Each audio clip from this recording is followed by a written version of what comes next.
Verizon App Manager comes pre-installed on many Verizon Android devices and is used to automatically install Verizon-specific and promotional apps. Many users wish to disable it due to privacy concerns, unwanted app installations, and potential battery drain. While you can't fully remove it without rooting, you can disable it.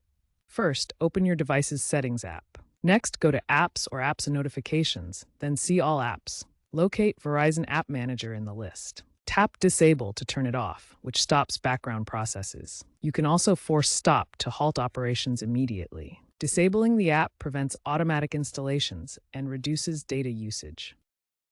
Beyond disabling the Verizon App Manager, effective management includes controlling its permissions.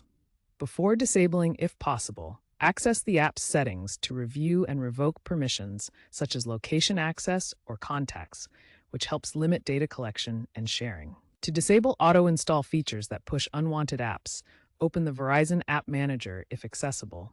Navigate to its Settings menu and toggle off the auto-install option.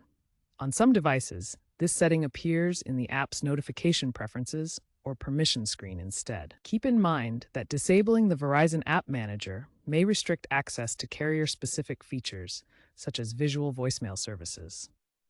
As of late 2025, a significant number of Verizon users have chosen to disable the app, mainly to eliminate bloatware and improve device performance.